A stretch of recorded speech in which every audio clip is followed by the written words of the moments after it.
بسم اللہ الرحمن الرحیم۔ السلام علیکم ورحمۃ وبرکاتہ۔ کیسے ہیں بچوں آپ؟ یہ آپ کے اردو کا پیریڈ ہے۔ آج ہم اپنا نیا سبق شروع کریں گے جو کہ ایک نظم ہے۔ پہلے دعا پڑھ لیتے ہیں۔ ربی زدنی علما، اے میرے رب میرے علم میں اضافہ فرما۔ تو بیٹا اپنی کتاب کا صفحہ نمبر 18 کھولیے۔ جی صفحہ نمبر 18 پہ ہم آ گئے ہیں۔ اس میں سبق نمبر 5 ہے چڑیا اور چڑا۔ ٹھیک ہے، یہ ایک نظم ہے جس میں چڑیا اور چڑا کی کہانی بیان کی گئی ہے۔ پہلے ہم اس کے مشکل الفاظ فلیش کارڈ سے پڑھ لیتے ہیں۔ چڑیا اور چڑا۔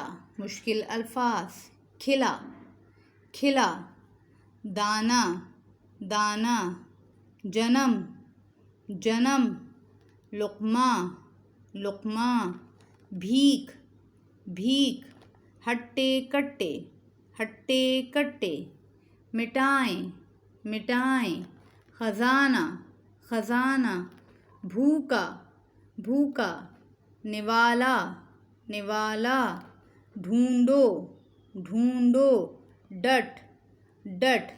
ایک دفعہ اور دیکھ لیجئے۔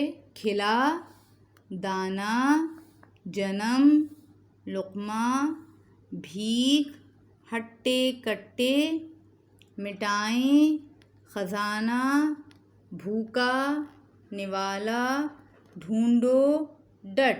ٹھیک ہے بیٹے، اب سبق کی طرف آئیے۔ جی جناب۔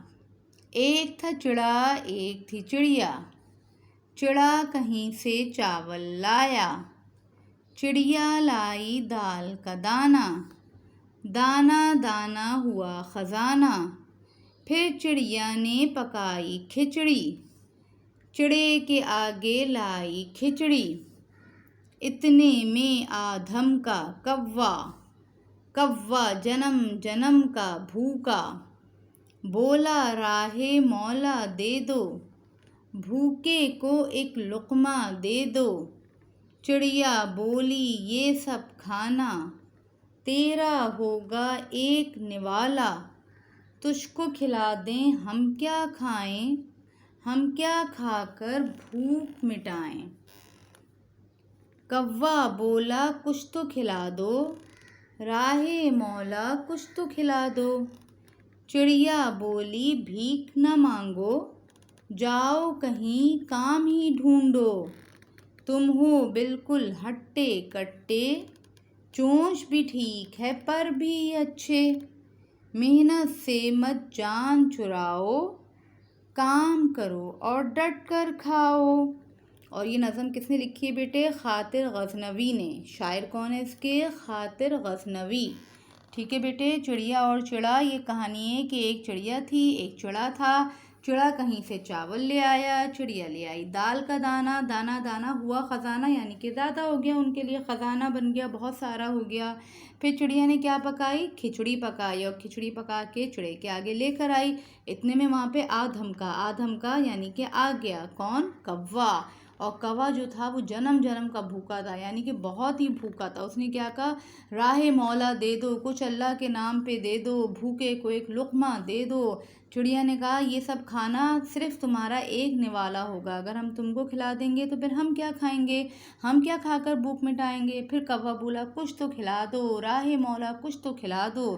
چڑیا بولی بھیک نہ مانگو، بھیک مانگنا اچھی بات نہیں ہے، جاؤ کہیں کام ہی ڈھونڈو، کام کاج کرو، تم تو بالکل ہٹے کٹے ہو، کوئی معذوری نہیں ہے، کوئی بیماری نہیں ہے، تم بالکل ٹھیک ٹھاک ہو۔ ہٹے کٹے مانے صحت مند ہو، ٹھیک ہو، تمہاری چونچ بھی ٹھیک ہے، تمہارے پر بھی اچھے ہیں، محنت سے مت جان چراؤ، محنت سے جان نہیں چراؤ، یعنی کہ یہ نہیں، محنت سے نہیں گھبراؤ، محنت تم کر نہیں رہے، دوسرے کا کھانا بنا بنایا تم آ کے بھیک مانگ رہے ہو، محنت سے ہمیں جان نہیں چھڑانی چاہیے، کام کرو اور ڈٹ کر کھاؤ، جب کام کرو گے تو اس کے بعد جو پیسے آئیں گے اسے تم ڈٹ کے کھاؤ گے، کوئی تمہیں نہیں روکے گا، کوئی تمہیں نہیں ٹوکے گا۔ ٹھیک ہے، تو یہ چڑیا اور چڑا کی کہانی تھی بیٹے، اور اس کے بعد ہمیں یہ پتہ لگا اس کہانی کو پڑھ کر، اس نظم کو پڑھ کے، کہ محنت کرنے سے ہی پھل ملتا ہے، محنت کرنی چاہیے تاکہ اس کے بعد ہمیں اس کا پھل ملے، اور بھیک نہیں مانگنی چاہیے۔ ٹھیک ہے، جزاک اللہ۔ اب آپ اس نظم کو پڑھیے اور اس نظم کی واٹس ایپ ویڈیو بنا کر ہمیں بھیجیے۔ السلام علیکم ورحمۃ اللہ وبرکاتہ۔